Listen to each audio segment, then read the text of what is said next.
nombre de SADE, bienvenidos a esta jornada de presentación del informe de las marcas más auténticas en España, organizado con Cohn Wolf y con el Foro de Marcas Renombradas Españolas.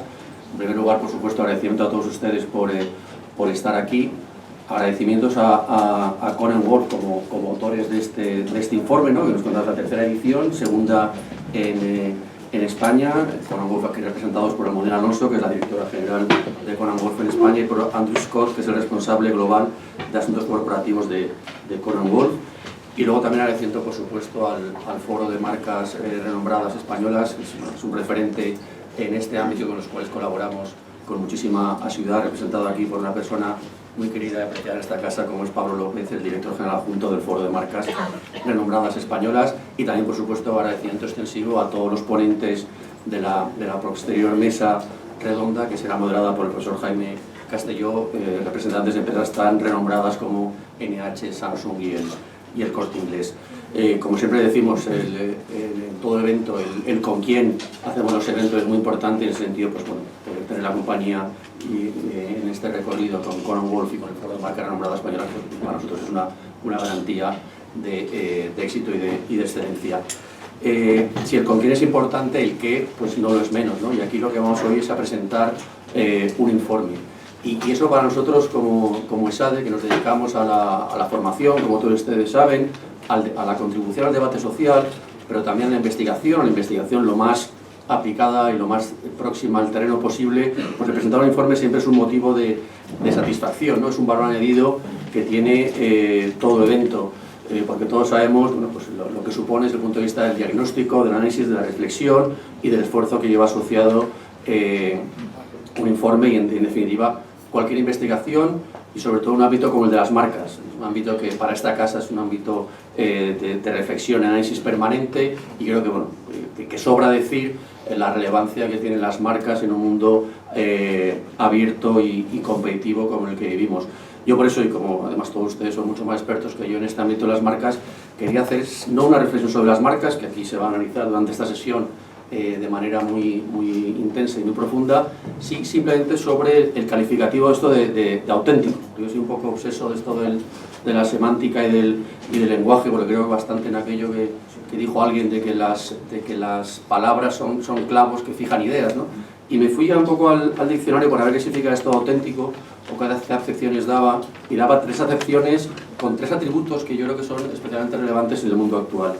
Te hablaba de algo auténtico como algo que es realmente lo que parece o se dice que es decir, algo que no engaña, algo que es creíble. Yo creo que la credibilidad, pues, es un atributo que a todos nos gustaría poder estar asociados. En segundo lugar, decía que, y esto es una definición más formal, auténtico es algo que está autorizado o legalizado y tiene valor oficial. Bueno, yo a esto le daba un valor de legitimidad, ¿no? O sea, también, bueno, es algo que en el mundo actual tampoco nos sobra demasiado.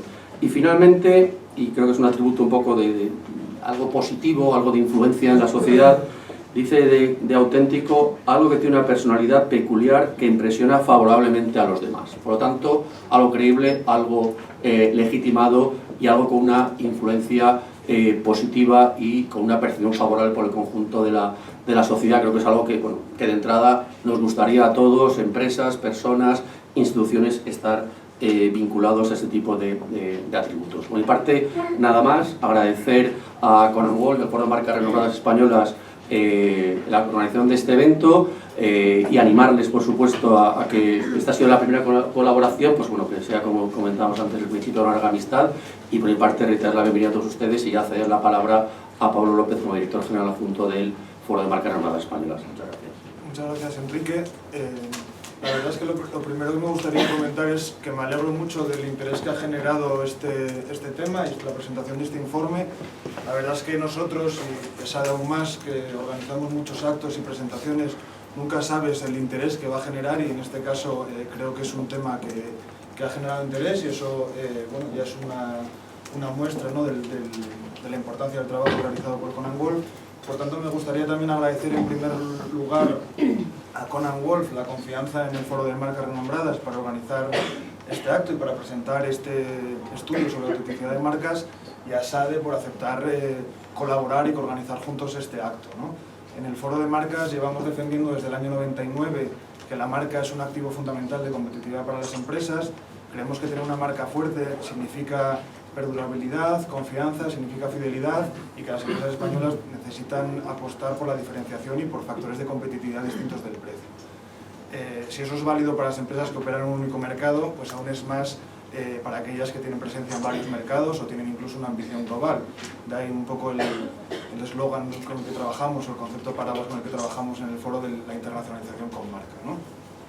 Pero nosotros creemos que para que una marca sea verdaderamente una fuente de ventaja competitiva, no basta con tener una marca registrada, ni siquiera basta con tener una marca conocida, renombrada, notoria, porque al fin y al cabo puede ser conocido para lo bueno y para lo malo, sino que lo que verdaderamente importa es tener una marca relevante, una marca que sea importante para tus consumidores y clientes, ¿no? Creemos que solo así, solo logrando ese nivel de relevancia, lograrás alcanzar ese nivel, el último nivel en la típica pirámide que mide la fortaleza de marca, que es el de la lealtad. Para alcanzar ese nivel de lealtad, un atributo como la autenticidad, creemos que es absolutamente fundamental, porque está estrechamente relacionado con la confianza. Y yo creo que eso es válido para las marcas, pero es válido también para casi cualquier cosa, para los partidos políticos, para las instituciones o para cualquiera de nosotros como personas, ¿no? Y yo creo que la autenticidad no significa perfección, no significa ser perfecto, significa ser transparente, incluso reconocer tus errores y tus defectos. Una vez escuchaba a un experto también en branding hablar de un concepto que a mí me parece muy apropiado, que es el de Flosson, que es un poco cómo ser asombroso desde la, digamos, bueno, pues reconociendo tus errores y tus defectos. No necesitas ser perfecto, pero necesitas, cuando te equivocas, reconocerlo, y yo creo que la gente busca eso. Y de hecho creo que personalmente creo que las nuevas generaciones cada vez demandarán más eso, ¿no? Los famosos millennials creo que cada vez demandarán más esa autenticidad en sus relaciones, y al fin y al cabo, cuando estamos hablando de marcas, estamos hablando de relaciones, con lo cual el concepto de autenticidad me parece que es muy relevante, ¿no? Entonces, bueno, en este acto vamos a contar con la intervención de Andrew Scott en primer lugar, que nos va a presentar los resultados globales del estudio. A continuación, Alonso nos presentará los resultados específicos para España, que es el segundo año en el que se incluye España como uno de los mercados, de los 14 mercados incluidos en el estudio. Y a continuación tendremos una mesa precisamente para debatir todos estos conceptos de autenticidad, relevancia, conocimiento, etcétera. ¿Cómo afecta eso al negocio? Porque al final es muy importante valorar lo que la fortaleza de marca implica para el negocio de las compañías.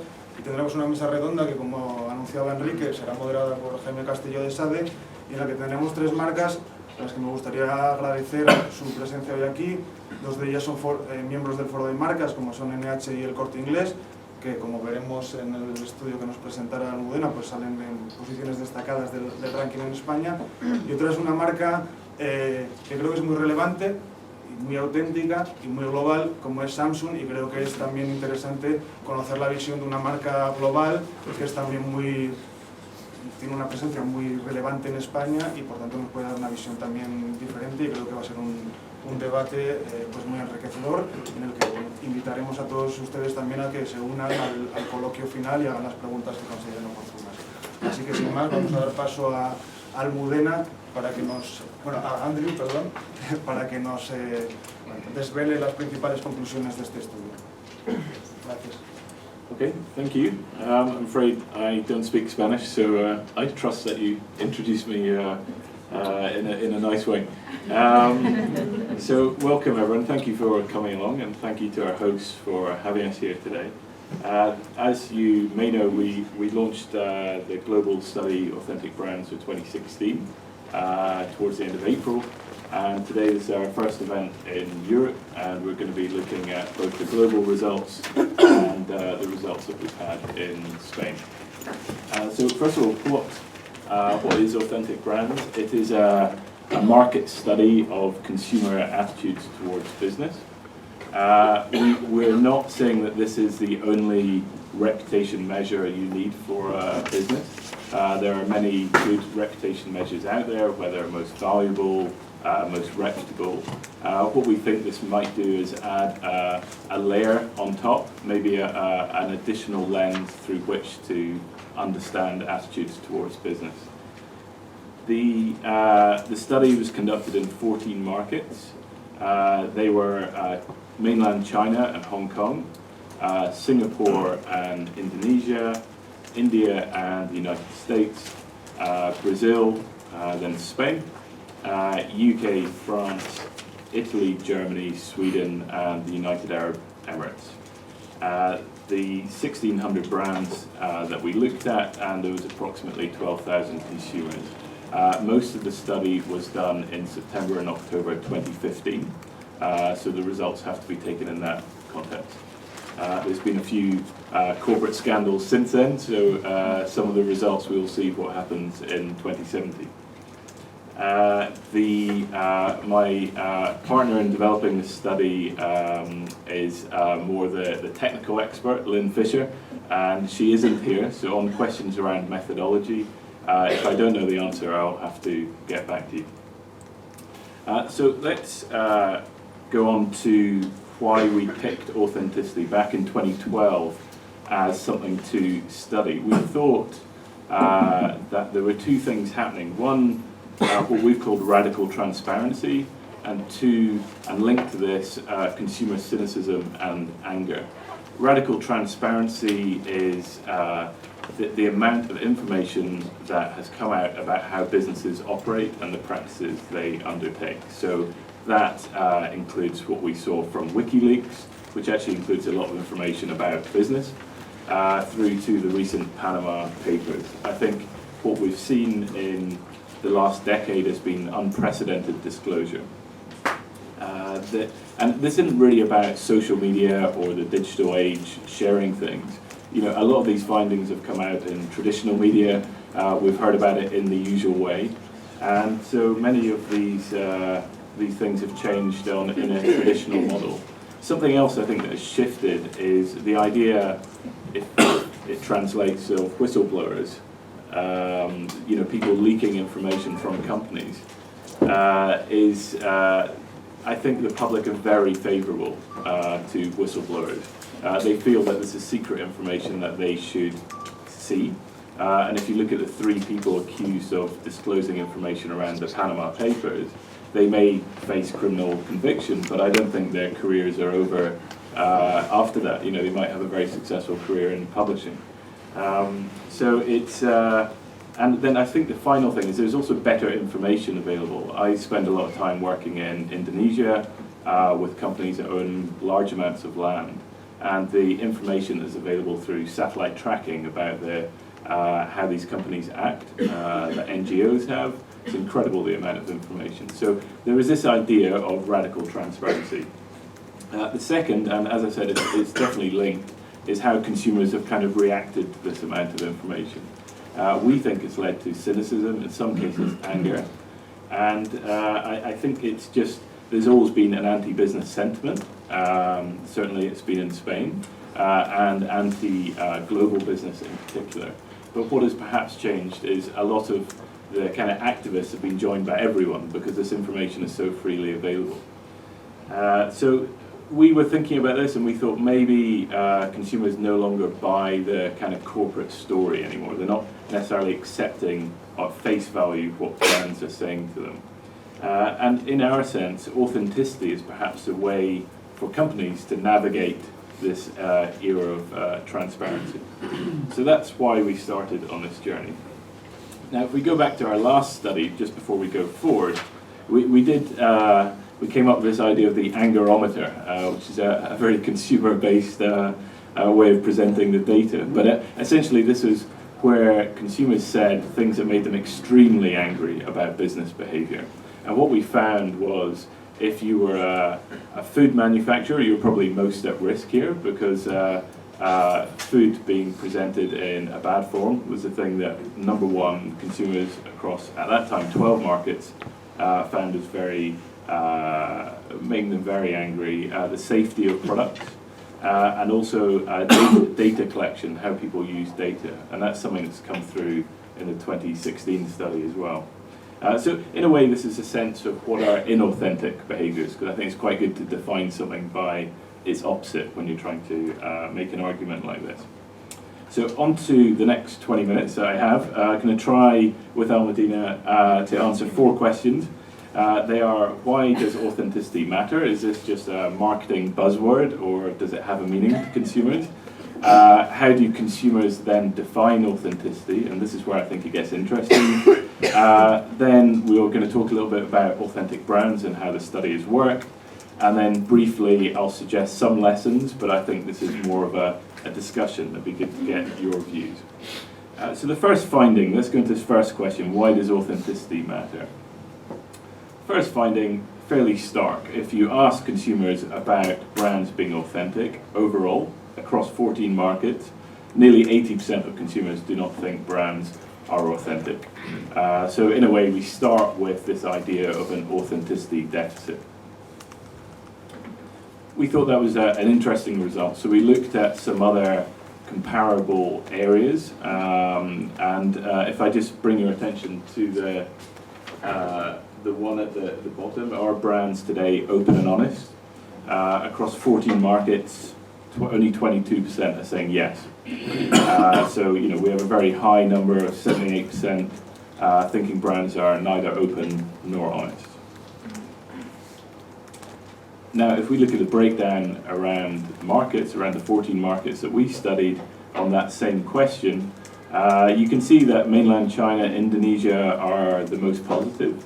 But even in those markets, we're finding a pretty significant amount of people not thinking they're open and honest. That goes all the way down to our friends Swedes. Only 5% are polling there, so I'd say that's the most negative market. So 95% of Swedes are saying that brands are neither open nor honest.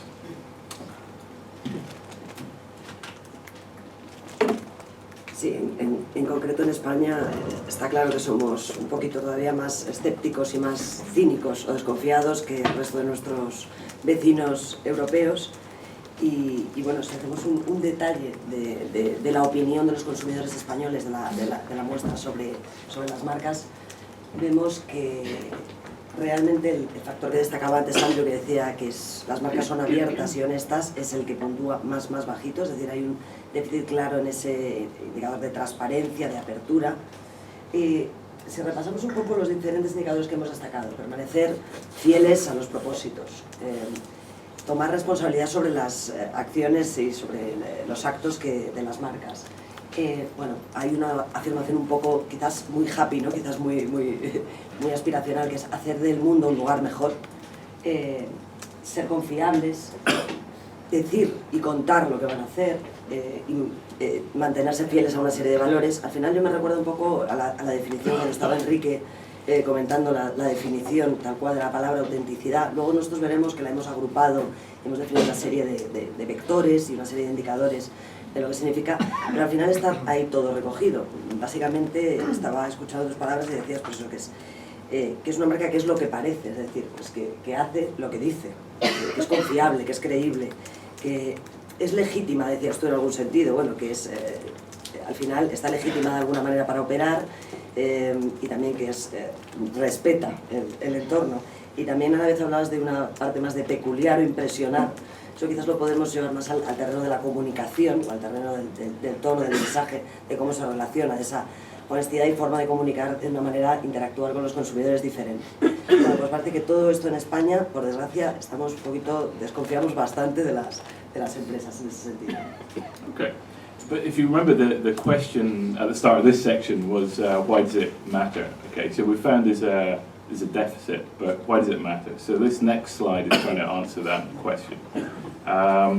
We think there is essentially a financial incentive for companies here. So when asked, nearly 90% of global consumers say they would intend to reward a brand for its authenticity.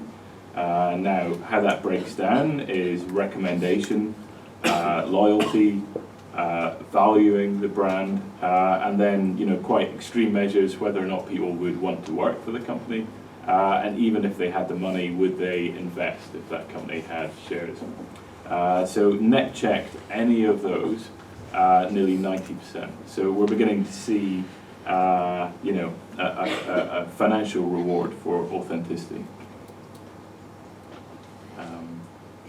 Bueno, y en concreto en España esto también lo hilo con las palabras que decía Pablo, comentaba que desde luego tiene que haber otros factores de competitividad para las marcas que no sean basarse en la diferenciación a través del precio, que tenemos que ir más allá, y creemos que precisamente con este estudio que traemos hoy aquí encontramos que la autenticidad podría ser uno de esos factores de competitividad y de diferenciación, porque si vemos en España son las puntuaciones incluso más altas, o sea, hay una demanda y una necesidad real de esa autenticidad de las marcas y de premiarlas. Estamos deseando hacerlo.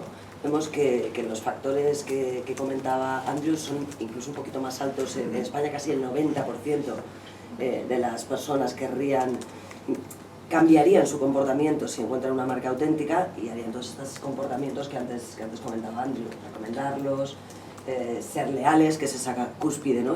Hablábamos de la pirámide, llegar a ese consumidor que es realmente un prescriptor, trabajar o invertir. O sea, que realmente ya no es solo, quizás cuando hablamos de esta serie de factores, convencer a las compañías del valor de ciertos comportamientos, ¿no? Cuando nos remitimos a una esfera en la que se queda todo en un ámbito de valores, un ámbito muy soft, es muy difícil llegar, pero cuando vas con un argumento que afecta al bottom line, creo que es bastante fácil encontrar esa puerta de entrada en las compañías. O sea, que hay varios motivos para cambiar y para trabajar en la autenticidad.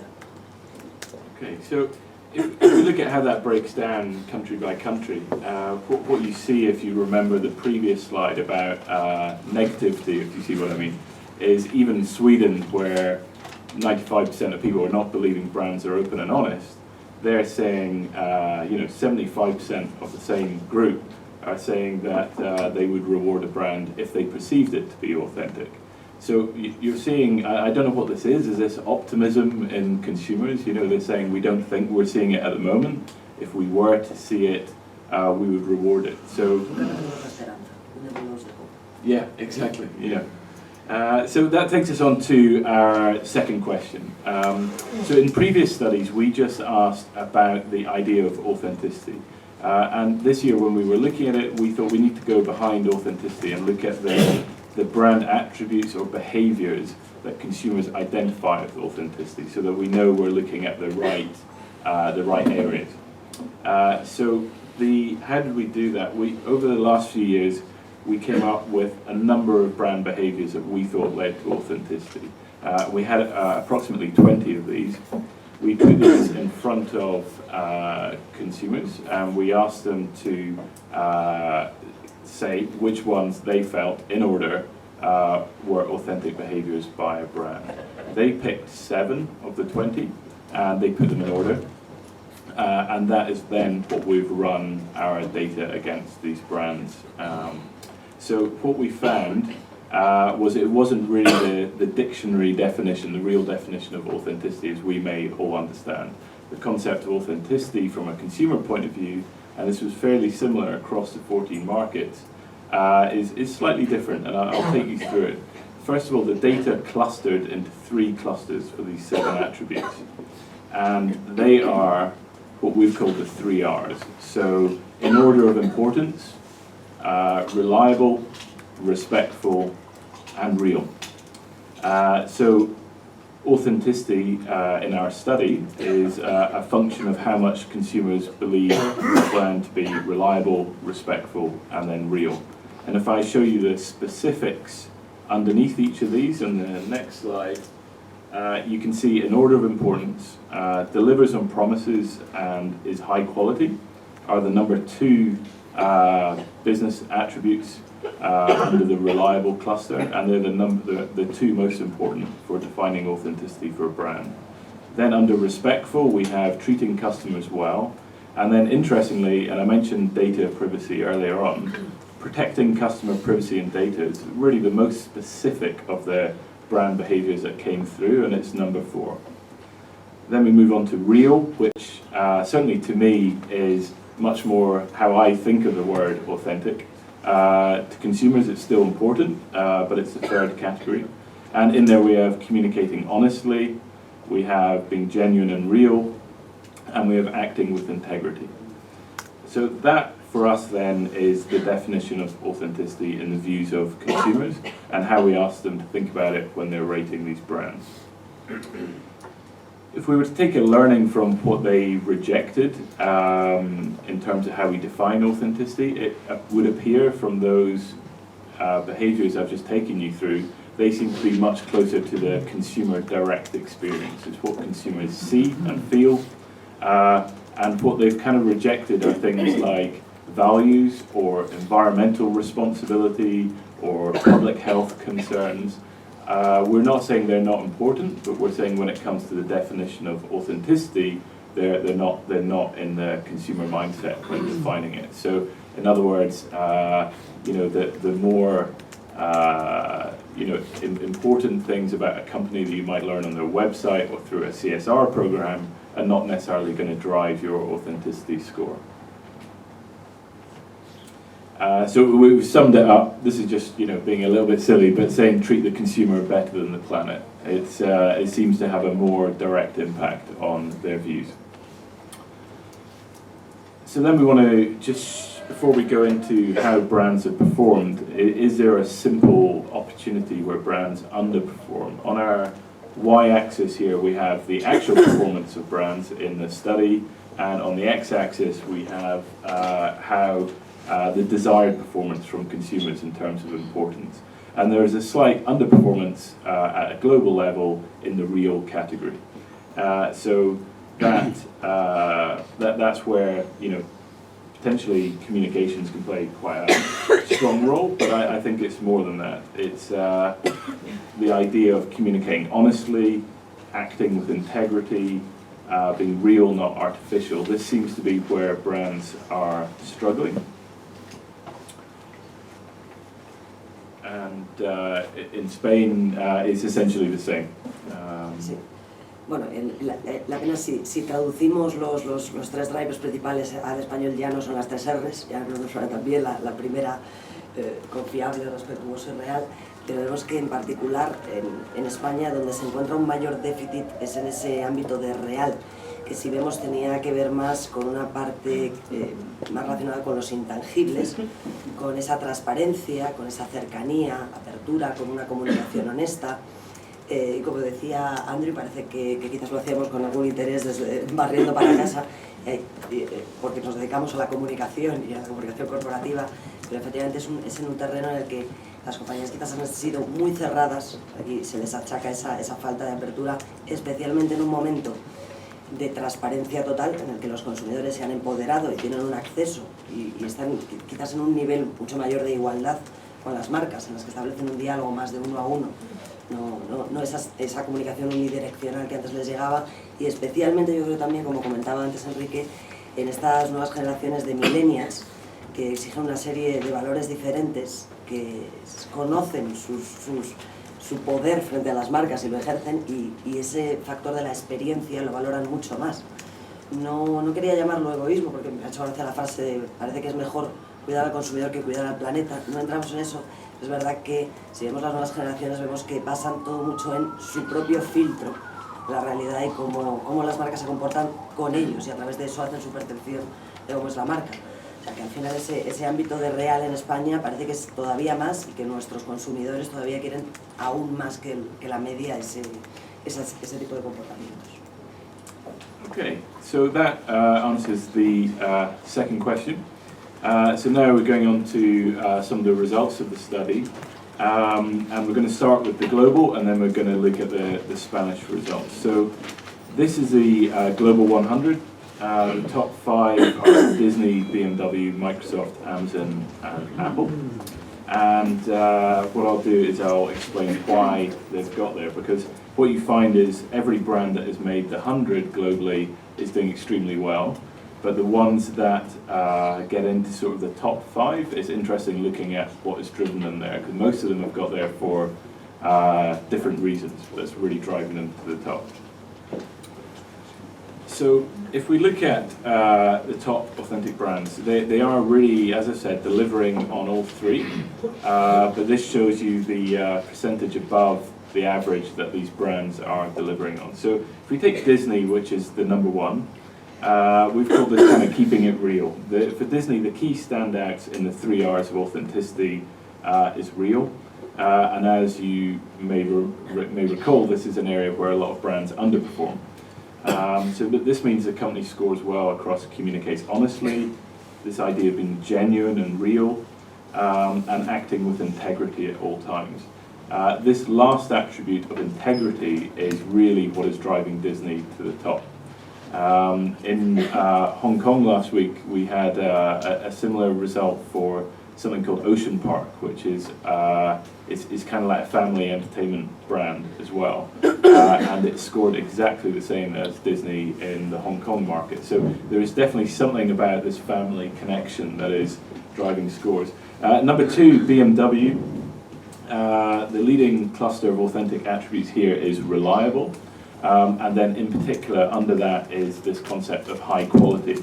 Now I don't think that will surprise anyone when thinking about how BMW talks about itself, but that is the highest score of high quality for any brand in the 100. One thing that I think is worth mentioning is for Disney as an American brand, it actually scored higher in mainland China than it did in the US. It's interesting where some global brands are actually getting a lot of their recognition. For BMW, clearly Germany rates it very highly, but it's also like Disney, China gives it a very high score, and in fact the United Arab Emirates give BMW an incredibly strong score. So it's interesting when you look at it globally. For Microsoft, number 3 here, they're actually the exception that proves this rule of one thing driving you. They are quite a generalist. They seem to have done well across all clusters. They do well actually on treat customers well, but they have a huge score for protects customer privacy and data. So the concept that technology companies should perform well here, as do financial, in particular credit cards, but Microsoft's done pretty well in this area. Geographically, Microsoft does do very well in the US, higher in India, in Brazil, in the UAE, and Indonesia. For Amazon, we've called them a respectful leader. As a kind of technology retailer, they should be doing well in respectful, which is about treating customers well. They also have a very high score around protecting customer privacy and data. And I don't know if there's someone here from Amazon, but if you talk to Amazon or see presentations by their marketing and communications functions, they are so confident in their data protection, in the privacy on their sites. They've designed their own software, etc. So maybe that's coming through. Amazon actually scores well in the US and the UK, and it's actually a lot less scoring high in other countries, but they have driven it up. Apple, finally, this is really, again, quite similar to BMW about high quality, which again you'd expect from a brand with these kind of products. But they also score very high on delivers and promises. That's the important co-attribute of the reliability cluster. They're lower than Microsoft and Amazon, but they're still good around privacy and data protection. Obviously, at the moment, this is a very big issue for Apple and how they're dealing with the FBI. And I think they clearly believe in the argument, but I think it is also one that resonates with their kind of high-spending consumer, this kind of idea of what is public and what is private. In terms of how they score beyond the borders, Apple is actually strongest in Hong Kong. It does well in the Middle East, and it's among the top 10 global brands in Brazil. Pues es interesante, ¿no?, comparar estos datos a lo largo de mercados. Si nos vamos al caso de España, vemos que efectivamente hay una consistencia en resultados y que muchas de las marcas se repiten. Hemos visto ese ranking global y resulta que cuando vamos a los resultados de España encontramos que 2 de las marcas que están en el top 5 mundial también las tenemos en España, también están BMW y Apple. Sin embargo, como también no puede ser de otra manera, sobre todo si hablábamos de que al final estamos valorando atributos relacionados con la experiencia, se cuelan marcas muy cercanas al consumidor español y marcas españolas con las que se relaciona. Y nos encontramos en este top 5, además de BMW, a La Casera, al Corte Inglés, a Apple, como hemos mencionado, y a Balay. Andrew ha hecho también un repaso de en qué destaca cada una de ellas. Nosotros aquí tenemos un poco un split en el que lo podemos ver. BMW está claro, y hemos destacado que en esa parte de calidad es donde predomina. Y si nos vamos al caso de la casera, vemos que precisamente es en el ámbito de real en el que muchas marcas adolecen en España, donde destaca y donde se ha conseguido colar dentro de este top 5, especialmente por ser genuina, por no ser artificial, por considerarla una marca real. El Corte Inglés, que es pues nuestra marca retail por excelencia, vemos que destaca sobre todo en el ámbito de respetuosa tanto en el trato a los consumidores como en la protección que les da a los consumidores de sus datos, la seguridad, la confianza que les otorga esa marca. Apple también volvemos a encontrarla que descansa en los factores de calidad, y en el caso de Balay, de nuevo vemos que es otra marca que está en el ámbito más de lo real. De nuevo estamos hablando en ámbitos de comunicación. Si pensamos quizás en cambios que ha habido en los últimos años en estrategia, incluso en tonos, en las campañas de marketing y en cómo se han comunicado con los consumidores, y analizamos un poco cómo han sido las campañas, podemos entender esta variación de resultados, ya que si comparamos este ranking con el del año pasado, ha cambiado bastante. El top 5 es bastante diferente. Sí se encontraba el Corte Inglés, pero no estaba, por ejemplo, ni la casera, ni Balay. O sea, ha habido un vuelco bastante significativo de las marcas. Lo que hemos querido también hacer es, al final en esta serie de rankings, ¿no? Estamos hablando de que los consumidores están clasificando marcas en función de una serie de atributos, pero estamos mezclando de alguna forma sectores muy distintos, que significan cosas muy distintas a las de los consumidores. No tenemos la misma relación con una marca, como decía, de automóviles, que con una marca de retail a la que acudimos para comprar todo tipo de cosas, que con un device tecnológico. Pues lo que hemos querido también es ver por sectores cómo era esta atribución de la autenticidad. Y vemos, antes comentaba en el enfadómetro, al traducirlo el enfadómetro, que quizás a los que el sector que más se podría haber perjudicado, al que más se le exigía, con el que más enfado podía haber porque jugaba con cosas muy cercanas, era el de la alimentación. Pues vemos que a la vez también es el sector que se considera que como industria puntúa más fuerte en autenticidad.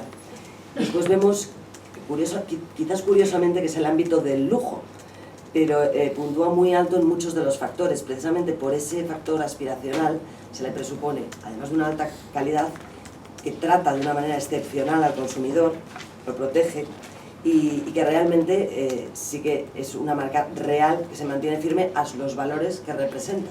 Entonces, curiosamente puede parecernos contradictorio, pero puntúa alto en todos estos ámbitos.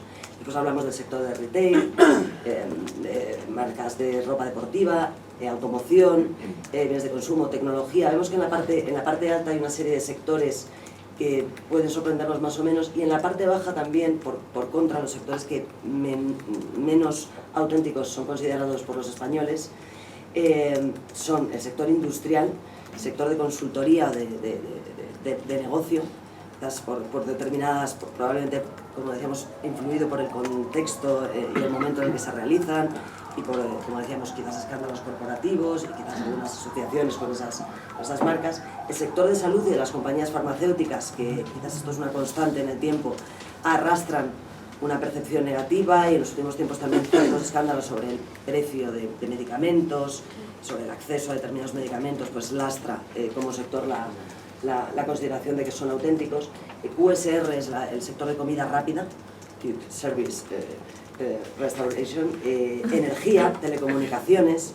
Quizás esto, si lo observamos desde la parte baja, no nos sorprende tanto, o podemos entender que son ciertos sectores que tienen algún déficit en alguno de estos tres vectores que hemos comentado. I don't know if there is a big difference in this classification by industry compared to other markets. The difference by which food and beverage are ahead is actually higher. I mean, you'll see that the cluster is actually fairly close. But for us, we've found so far that looking at the top 3 and the bottom 2 is kind of the most statistically relevant.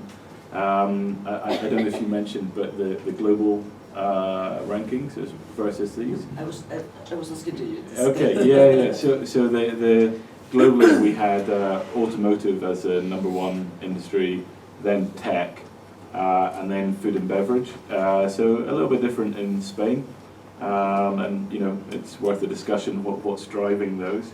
I think also if you look at some of the, I was just going to say about some of the brands, in BMW,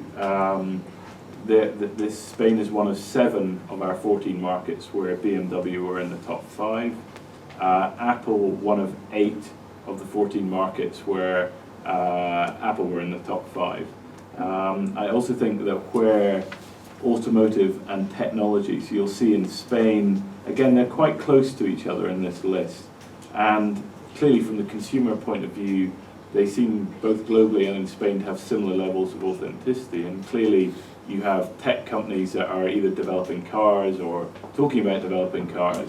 And you have automotive manufacturers who are now really selling their cars through the kind of technology interface that you experience. So we just found that interesting that they actually have very similar scores given how intertwined those industries are. Bueno, a continuación realmente lo que tenemos es también un split por categoría de cómo puntuaban en cada una de esas vertientes. Vemos un poco la línea de lo que comenta Andrew, que el peso de por qué ser consideradas auténticas descansa más o menos en alguno de esos vectores, en concreto en el líder, ¿no? Como industria de alimentación y bebidas, es en el hecho de ser confiables, mientras que, por ejemplo, hay otro tipo de industrias como podría ser, hemos hablado del sector financiero, que por ejemplo se valora como respetuoso. O sea que hay cambios en por qué están ahí y por qué no están. Tampoco quiero entrar mucho dentro de detalle porque tenemos muchos datos que ofrecer como en todo estudio y quizás podríamos perdernos un poco, pero sí quería ir a esta slide en la que hemos también hecho esta división de cuáles serían esas marcas top 5 por tipología de industria, para separar un poco frente al ranking global y el ranking general español por industria. Pues encontramos de nuevo y vemos que encontramos muchos nombres, está plagado también de marcas españolas, marcas más cercanas probablemente en ese sentido, pero que están a la par y se combinan con marcas globales que, como vemos, son muy consistentes y aparecen en prácticamente todos los mercados. He mencionado que se repiten al menos en 8 o en 10 y se sitúan en las mismas posiciones. En el caso de bebidas alcohólicas, pues vemos que la cerveza es la estrella en nuestro mercado, no se cuela. Esto no es común, si nos vamos a otros mercados vemos que son whiskies, otro tipo de marcas, no sé. Pero aquí estamos pensando en la cervecita. En el sector de automoción, por supuesto, es consistente con lo que decíamos. También hay que tomar los datos y alguna de las marcas que quizás podemos ver ahí, con que, como antes comentaba Andrew, se realizó el trabajo de campo de los estudios a finales del año pasado, octubre, quizás un poquito antes, lo digo por si veis alguna marca que os pueda sorprender, no voy a ahondar más en el tema. Marcas como bienes de consumo, también vemos bastantes marcas cercanas. En el tema de moda, por supuesto no podía faltar también en ese top 5 una marca muy nuestra como Stara.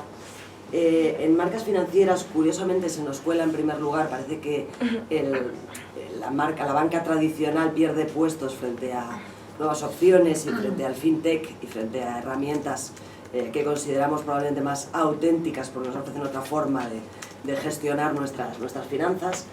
En bebidas y alimentación, bebidas no alcohólicas, encontramos La Casera, Danone, Central Lechera Asturiana, Fombella. Por supuesto, Cuidado del Hogar, encontramos también otras marcas internacionales muy conocidas. Y si vamos a retail, de nuevo está ahí dos marcas nuestras, el Corte Inglés, Mercadona. En tecnología, Apple, que está en ese top 5, se encuentra, pero en segundo lugar está Samsung, que puntúa como octava marca en el ranking global, por lo tanto también es muy consistente.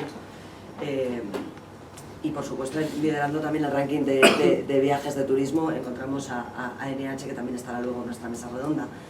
Creo que finalmente lo que nos da una visión es que si hacemos esta separación y cuando ahondamos en los consumidores, aún se hace más patente el factor de lo importante que es la experiencia directa y la interrelación, experimentar la marca en primera persona. Okay, thank you. So we are now on to the fourth question, the final question. We're almost finished.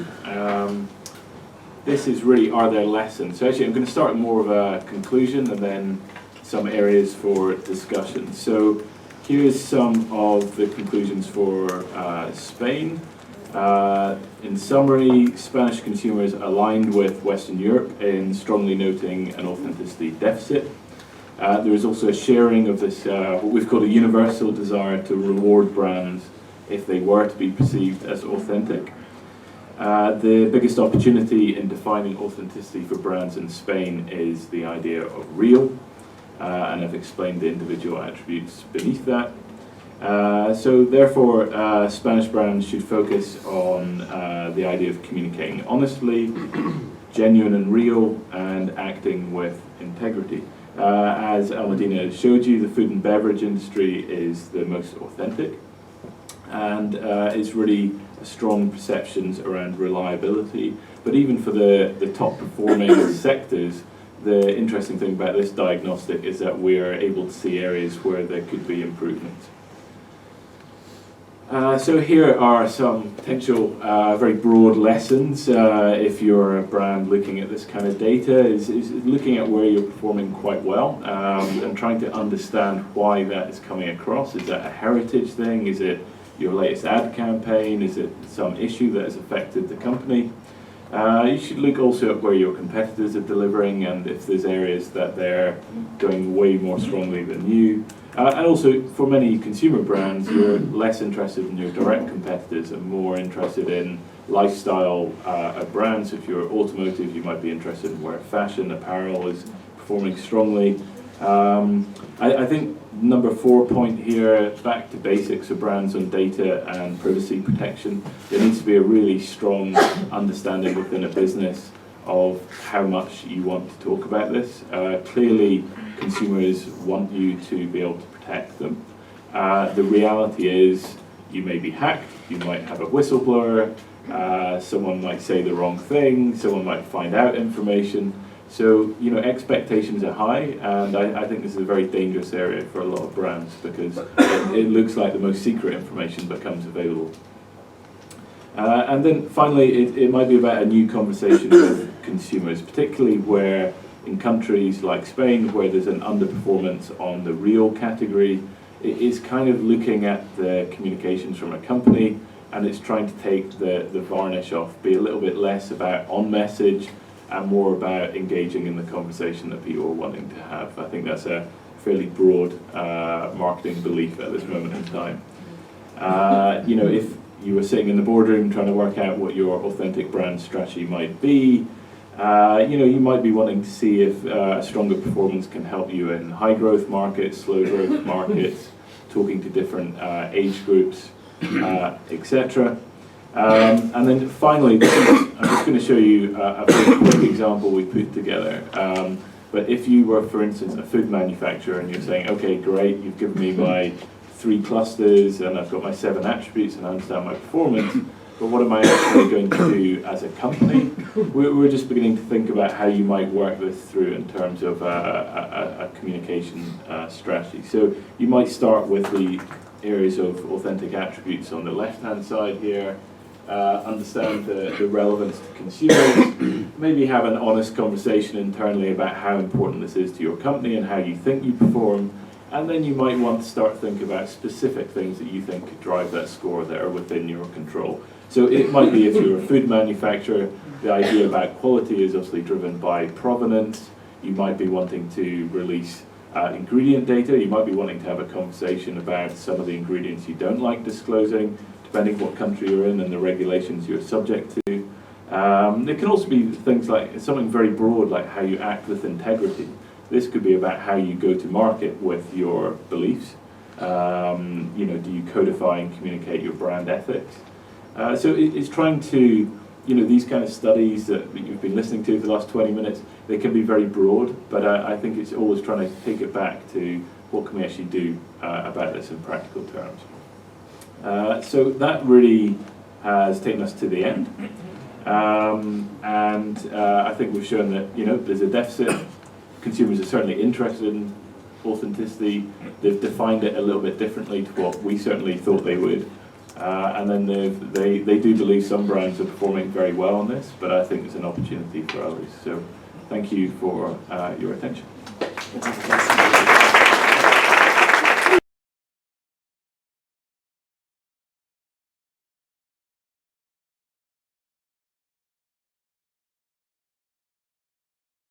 De autenticidad estos prescriptores, estos embajadores sean capaces de transmitirlo. Entonces, Irene, el NH Collection te da también cuando llegas. Sí, el NH Collection cuando llegas al hotel de lujo y tal, te miran un poco de arriba abajo, te tratan bien. Bien, primero no somos lujo, que también lo quiero dejar claro, somos marca premium y por eso no quizá el reto es más cercano. Estamos peleando en ese aspecto por un poco también el turismo de lujo, ¿no? Que en España siempre hemos apostado mucho por el turismo de sol y playa y yo creo que ha llegado un momento que, bueno, por la situación sociopolítica pues nos está yendo muy bien, pero no siempre va a ser así. Y yo creo que ha llegado un momento un poco de apostar un poco por la parte premium del turismo y por eso dentro de esas 4 marcas que hemos lanzado, por la que estamos apostando más es por Collection, porque creemos que es la que, bueno, también lo que nos pide un poco el consumidor, ¿no? Y lo que está funcionando y respecto a lo que comentabais antes, bueno, pues efectivamente no tratar nunca mal al consumidor. Nosotros además tenemos quizá la suerte, bueno, también el Corte Inglés, ¿no? De tener el trato directo con el cliente muy frecuentemente, eso ayuda muchísimo a transmitir la experiencia de marca, ¿no? Que quieres transmitir.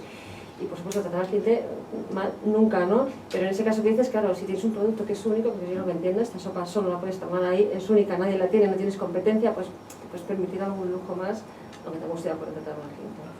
Yo, si me permitís, justamente iba a decir eso, porque yo creo que has hecho ahí un poco trampa, ¿no? Nos has puesto precisamente un ejemplo de la serie de los 90, que yo creo que refleja justamente una situación que ya se queda antigua, precisamente es ese tipo de compañías que se podían permitir el lujo de maltratar porque tenían cierta exclusividad sobre un territorio, un nicho, y podían permitirse eso. Yo creo que hoy en día, y por la experiencia que tenemos, si habéis visto incluso en el estudio, sectores que vienen de situaciones parecidas de dominio, de monopolio, sectores, sectores como energía, telecomunicaciones, están mal valorados y precisamente están considerados como poco auténticos porque quizás les ha costado más adaptarse al nuevo modelo, que no va de maltratar para nada.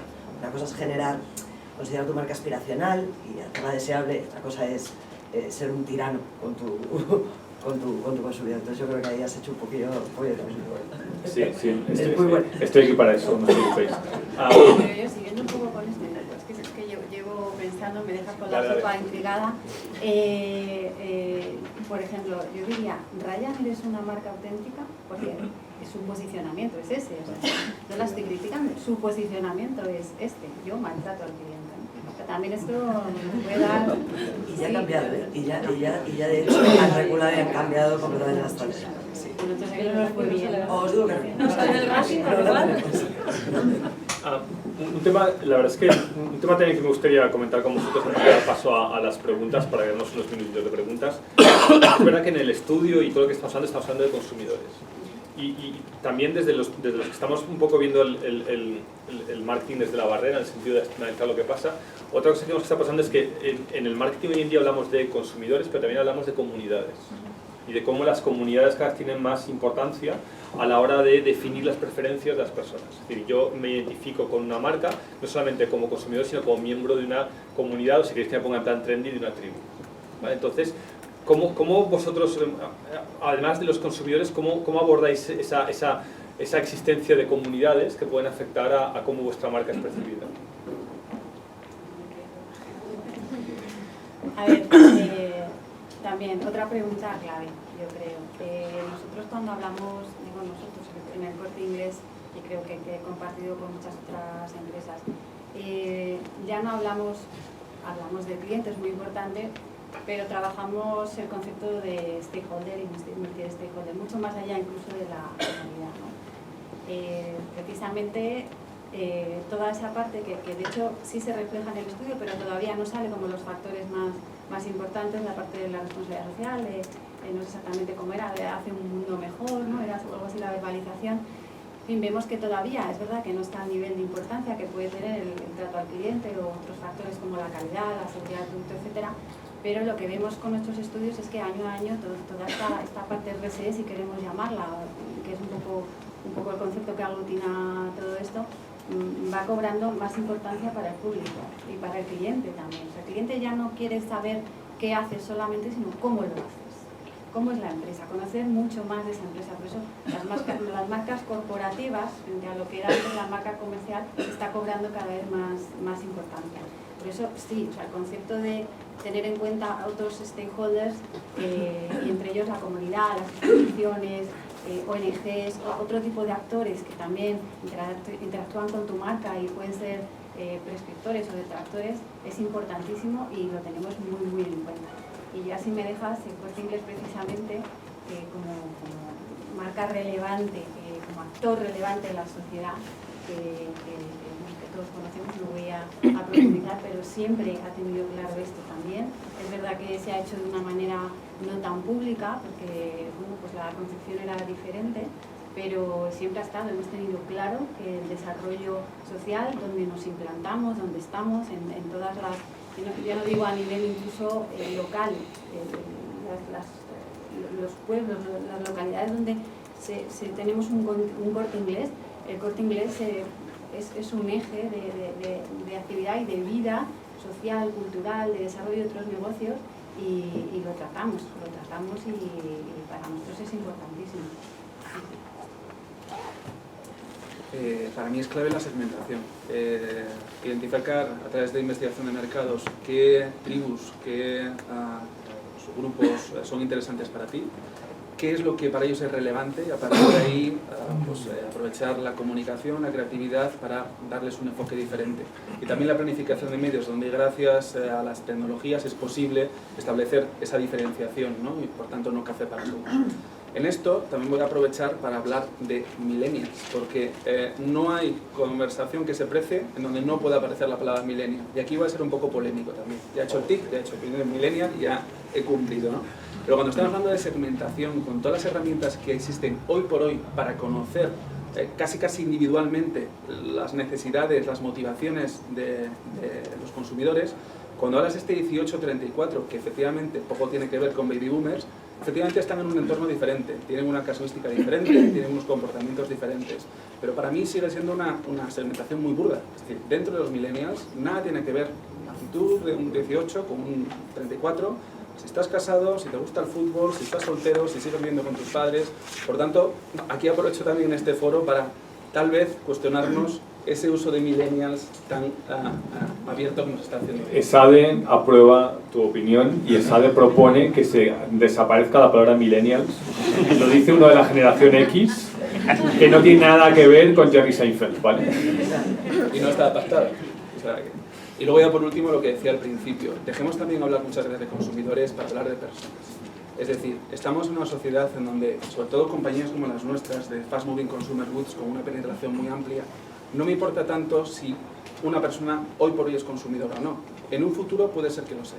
Y todos, con independencia de que sean consumidores o no, son líderes de opinión dentro de su ámbito y por tanto tendrán una opinión sobre mi marca. Por tanto, tenemos también que abrir un poco más el scope y empezar a hablar de personas, de sociedad y no tanto de consumidores. Sí, bueno, mi opinión es la misma. Yo creo que todo lo que sea variable sociodemográfica ha muerto. Trabajamos con clústeres, entonces lo que haces es segmentar a tus consumidores, en función de eso establecer las marcas y qué experiencia quieres para cada uno de ellos. Y es que en nuestro negocio más que está clarísimo, puedes tener una persona de 30 años, pero esa persona es completamente distinta si está viajando por motivo de negocio o está de vacaciones con su amigo, con su pareja, con su familia, ¿no? Entonces por eso se trabaja mucho más con esos clústeres en donde ves más, bueno, muchísimas más variables, ¿no? Y luego a la hora de hacer nuestro marketing, pues lo tienes muy en cuenta, porque en redes sociales puedes hacer muchísimas cosas. En el término, por ejemplo, de patrocinios, a nosotros nos llama a la puerta, todo el mundo quiere habitaciones de hotel, porque para cualquier evento pues necesitas habitaciones de hotel, sea un concierto, sea un partido de fútbol, sea, en fin, bueno, os podría contar de todo. Y bueno, pues ahí tienes que tener muy claro a qué territorio quieres asociar tu marca, ¿no? Entonces eso pues sí que lo trabajamos mucho. Pues muchísimas gracias. No sé, Almudena, si querías... Yo solo quería ir aprovechando para la bibliografía del estudio, que en realidad cuando hemos estado hablando siempre de consumidores, lo que nos referimos precisamente es a personas medias, a personas que interactúan con marcas, porque no todas ellas necesariamente consumían sobre determinadas marcas las que puntuaban, y de hecho ese factor también se ha tenido en cuenta. Se habla, la conocen, la han probado, pero no la han probado nunca, estarían abiertos a probarla.